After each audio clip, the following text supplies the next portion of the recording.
পুলিশের রিমান্ডে মুখ খুলেছেন জুনায়েদ আহমেদ পলক, শামসুল হক টুকু, আনিসুল হক। তিনজনই নাকি বেশিরভাগ দায় চাপিয়ে দিয়েছে। একই বলে কপাল, রাখে আল্লাহ মারে কে। বাংলাদেশ আওয়ামী লীগের মধ্যে দেখেন যেভাবে নেন, আমি বরাবরই বলি জুনায়েদ আহমেদ পলক মানুষ হিসেবে কিন্তু খারাপ না, কিন্তু আওয়ামী লীগ সরকারের একদম শেষ আমলে আইসা আমরা ইন্টারনেট বন্ধ করতে বাধ্য হই। কখনো ইন্টারনেট শাটডাউন হয়নি। 4G কিছুটা আমরা কমিয়ে 2G-তে নিয়ে আসলাম। কেন নিয়ে আসলাম? জুলাই বিপ্লবের সময় চাইলে দেশ ত্যাগ করতে পারতেন, কিন্তু দলীয় প্রধানের জন্য থেকে গেছেন দেশে। এমনই কথা বলা সাবেক ডাক, টেলিযোগাযোগ ও তথ্য প্রযুক্তি প্রতিমন্ত্রী জুনায়েদ আহমেদ পলক এবার সম্মানিত দর্শক, হাসিনা বিপদে পড়ে আরো বিপদে পড়তে যাচ্ছেন এবং আওয়ামী লীগের নেতা জুনায়েদ হাসান পলক হাসিনার বিরুদ্ধে কথা বলছেন এবং হাসিনাকে খেপিয়ে দেওয়ার চেষ্টা করছেন। এই বিষয় নিয়ে খুবই গুরুত্বপূর্ণ একটি ভিডিও আপডেট আপনাদের মাঝে তুলে ধরবো। খুবই গুরুত্বপূর্ণ একটি ভিডিও, না টেনে সম্পূর্ণ ভিডিওটা দেখলে আপনারা বুঝতে পারবেন যে এই ভিডিওতে যে চাঞ্চল্যকর তথ্যগুলো রয়েছে সেই তথ্যগুলো কিরকম গুরুত্বপূর্ণ। জুনায়েদ হাসান পলক সেনার প্রধান ওয়াকারুজ্জামান এবং বিভিন্ন নেতা কর্মীদেরকে নিয়ে এবং ডক্টর মোহাম্মদ ইউনূসকে সাথে নিয়ে যে সাবেক প্রধানমন্ত্রী শেখ হাসিনার উপর কিরকম দোষারোপ ফেলছেন এবং তিনি কি করতে চাচ্ছেন তা আপনাদের মাঝে সেই ভিডিওটা এখন তুলে ধরবো। খুবই গুরুত্বপূর্ণ একটি ভিডিও, না টেনে সম্পূর্ণ ভিডিওটা দেখবেন। কথা না বাড়িয়ে চলুন দেখে আসি গুরুত্বপূর্ণ সেই ভিডিওটি।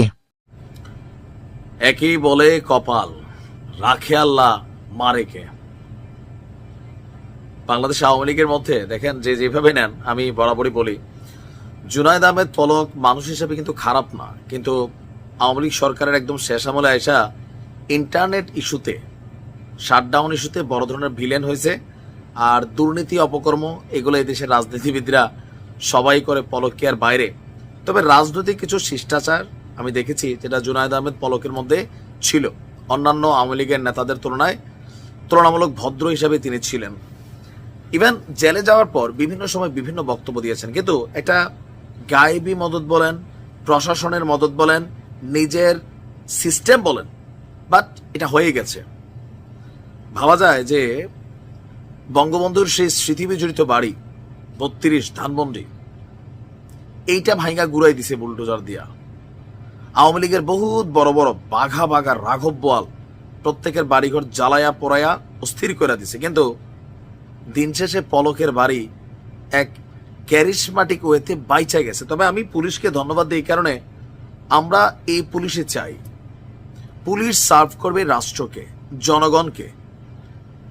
অপরাধী যে তার বিচার করবে আইন, কিন্তু তার পরিবার, তার বাড়িঘর, তার জানমালের নিরাপত্তা দিতে বাধ্য এই রাষ্ট্র এবং আমাদের পুলিশ। আমরা এটাকে সাধুবাদ জানাই। ঘটনার প্রেক্ষাপট হচ্ছে, হঠাৎ করেই পলকের বাড়িতে একটা ব্যানার দেখা গেছে, যেটা আপনারা ছবিতে দেখেছেন, অস্থায়ী পুলিশ ক্যাম্প। পলকের বাড়িটাকে অস্থায়ী পুলিশ ক্যাম্প হিসাবে ঘোষণা করা হয়েছিল। আবার 24 ঘন্টার মধ্যে এই ছবি ভাইরাল হওয়ার পর এই ব্যানারটা আবার খুলেও নামানো হয়েছে। ঘটনা তাহলে কি, এটা কি কেউ আওয়ামী লীগের কেউ এসে লাগাই গেল, নাকি পুলিশের অনুমতিতে লাগানো হয়েছে? ঘটনার প্রেক্ষাপট দেখেন। আমরা তো দেখি যে একটা ছবি ছড়াই পড়ছে যে রাতের অন্ধকারে দুইজন যুবক সিংড়া পৌর শহরের গোডাউন পাড়ায় অবস্থিত জুনায়েদ আহমেদ পলকের 3 তলা বাড়ির 2য় তলায় 2 বারান্দার গ্রিলের সাথে একটি ব্যানারের দড়ি বাঁধছেন। আর ব্যানারটিতে লেখা ছিল অস্থায়ী পুলিশ ক্যাম্প সিংড়া থানা, নাটোর। খোঁজ দিয়ে জানা গেছে গত 4 মার্চ সন্ধ্যা 7টার পর সিংড়া থানার কয়েকজন পুলিশের উপস্থিতিতেই এই 2জন যুবক আপনার এই ব্যানারটা লাগিয়ে চলে যান। কিছুক্ষণ পর ঘটনাটি জানাজানি হলে উৎসুক জনতা সেইখানে জড়ো হয়। পরদিন বুধবার সকালে অর্ধপ্রহরের পর আবার এই ব্যানারটা সেখান থেকে খুলেও ফেলা হয়, স্থানীয় জনগণের বক্তব্য।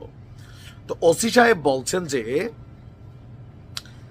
ধানমন্ডি 32 নম্বরের বাড়িটি ভাঙচুর করার পর আমাদের কাছে তথ্য আসছিল যে স্থানীয় কিছু লোক এই জুনায়েদ আহমেদের পলকের যে বাড়ি সেটা ভাঙার পরিকল্পনা করছে অথবা করতে পারে, এজন্য ওই ব্যানারটা দিয়েছি যেন রক্ষা পায়। পরে ব্যানারটি আমরা খুলে ফেললাম। তো কেন দিলেন, কেন?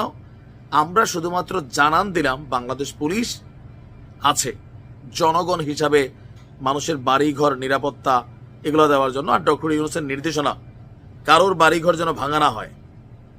তো ডক্টর ইউনূসের এই নির্দেশনাই পলককে বাঁচাই দিছে। মানে তার বাড়ি ঘর বুলডোজার দিয়ে কিন্তু উড়াই দিত। পুলিশের রাজশাহী রেঞ্জের এডিশনাল ডিআইজি বলছেন,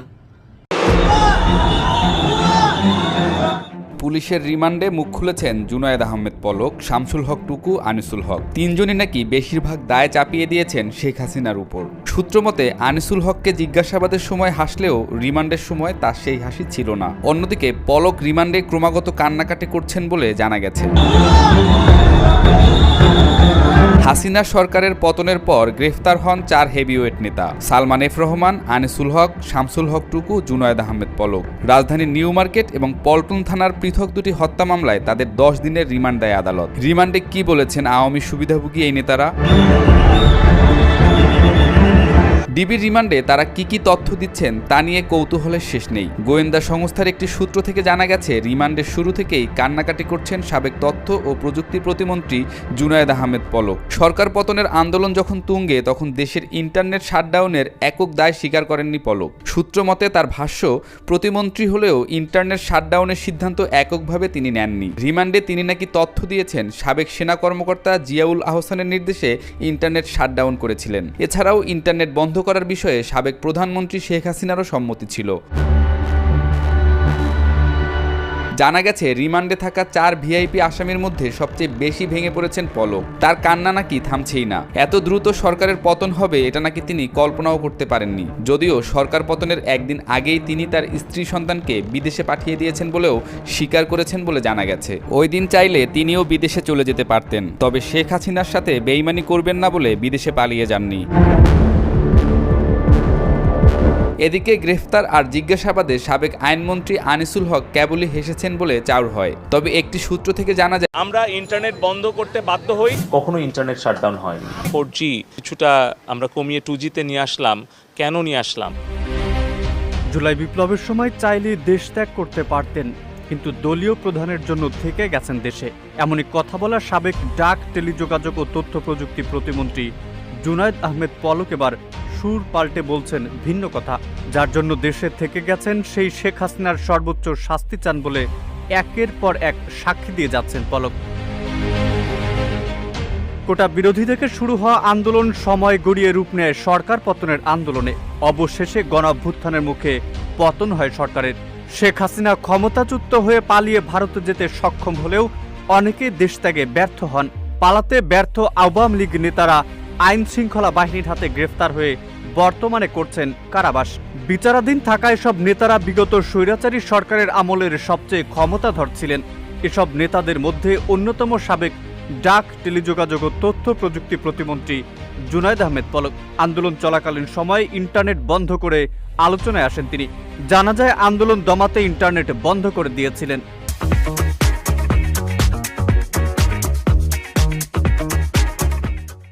আন্দোলন চলাকালীন সময়ে অবস্থা যখন বেগতিক, তখন হাসিনাকে ছেড়ে না যাওয়া পলক এবার সব দায় চাপাচ্ছেন শেখ হাসিনার ওপর। এবার নিজ প্রভু হাসিনার বিরুদ্ধে একের পর এক সাক্ষী দিয়ে চলেছেন পলক।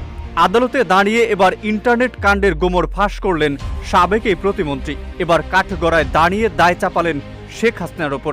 প্রাক্তন প্রধানমন্ত্রী শেখ হাসিনার নির্দেশে জুলাই গণঅভ্যুত্থানের সময় সারা দেশে ইন্টারনেট বন্ধ করা হয়েছিল বলে আন্তর্জাতিক অপরাধ ট্রাইব্যুনালে তদন্ত সংস্থার কাছে স্বীকারোক্তি দিয়েছেন সাবেক এই প্রতিমন্ত্রী। গণঅভ্যুত্থানের সময় শেখ হাসিনার সরকার যখন বেকায়দায় পড়ে যায়, তখন এক নির্বাহী আদেশের রাজনৈতিক স্বার্থে এবং জন উচ্ছৃঙ্খলার অভিযোগ এনে বন্ধ করে দেওয়া হয় ইন্টারনেট। অথচ ইন্টারনেট বন্ধ করে নির্বিচারে হত্যা করা হয় ছাত্র জনতাকে। ইন্টারনেট বন্ধের ঘটনা এটাই প্রথম নয়। এর আগেও 2023 সালে 3 বার এবং 2022 সালে 6 বার ইন্টারনেট সেবা বন্ধ করে দিয়েছিল পতিত আওয়ামী লীগ সরকার। তবে কোটা আন্দোলনের সময় ইন্টারনেট বন্ধ করায় বেশ সমালোচনার মুখে পড়ে স্বৈরাচারী আওয়ামী লীগ সরকার। এ সময় ফেসবুক, ইউটিউব সহ বন্ধ করে দেওয়া হয় সব ধরনের সামাজিক যোগাযোগ মাধ্যম। কার্যত 17 জুলাই রাত থেকে মোবাইল ইন্টারনেট এবং 18 জুলাই রাত থেকে ব্রডব্যান্ড ইন্টারনেট শাটডাউন করে দেওয়া হয়। 5 দিন পর 23 জুলাই ব্রডব্যান্ড ইন্টারনেট সংযোগ সীমিত পরিসরে ফিরে। আর 10 দিন পর 28 জুলাই মোবাইল ইন্টারনেট চালু হয়। কিন্তু বন্ধ ছিল মেটার প্ল্যাটফর্ম ফেসবুক, মেসেঞ্জার, হোয়াটসঅ্যাপ ও ইনস্টাগ্রাম। এছাড়া টিকটকও বন্ধ রাখা হয়। অন্যদিকে ব্রডব্যান্ড সংযোগে ইউটিউব চালু থাকলেও মোবাইল ডেটায় তা বন্ধ রাখা হয়। জুলাই বিপ্লবে ইন্টারনেট বন্ধ থাকা নিয়ে পলক এক এক সময় এক এক রকম তথ্য দিয়ে যাচ্ছিল। সম্মানিত দর্শক, আপনারা তো সম্পূর্ণ ভিডিওটা দেখলেন। দর্শক, ভিডিওটা কেমন লেগেছে, ভিডিও সম্বন্ধে অবশ্যই আপনাদের মহামূল্যবান মত কমেন্ট বক্সে জানিয়ে যাবেন। এবং এই ভিডিওতে যে চাঞ্চল্যকর তথ্যগুলো রয়েছে সেই তথ্যগুলো নিশ্চিত আপনারা দেখেছেন এবং দেখে বুঝতে পেরেছেন যে এই ভিডিওতে কিরকম গুরুত্বপূর্ণ কিছু ভিডিও আপনাদের মাঝে তুলে ধরেছি। এবং সেই ভিডিওতে যে চাঞ্চল্যকর তথ্যগুলো রয়েছে সেই তথ্যগুলো কিন্তু অত্যন্ত গুরুত্বপূর্ণ ছিল। ডক্টর মোহাম্মদ ইউনূসের ইশারাতে নাচছেন এখন জুনায়েদ হাসান পলক। তিনি তথ্য প্রতিমন্ত্রী, তিনি ইন্টারনেট বন্ধ করা নিয়ে কি বলেছেন এবং এই কোটা বিরোধী আন্দোলনকে কেন্দ্র করে সবাই পালিয়ে গিয়েছেন, তিনি কেন পালিয়ে যান নাই, তিনি আবারও কেন এই বেশে উঠলেন, ডক্টর মোহাম্মদ ইউনূসের সাথে সঙ্গ দিচ্ছেন কেন, তা আমরা এই ভিডিও দেখেছি। খুবই গুরুত্বপূর্ণ একটি ভিডিও। এই ভিডিওটা দেখার জন্য ধন্যবাদ। ভালো থাকবেন, সুস্থ থাকবেন এবং চ্যানেল নতুন হলে চ্যানেলটা সাবস্ক্রাইব করবেন। অবশ্যই চ্যানেলটা সাবস্ক্রাইব করে পাশে থাকা বেল বাটনটি অন করে দেবেন যেন পরবর্তী ভিডিও আপনারা দেখতে পান।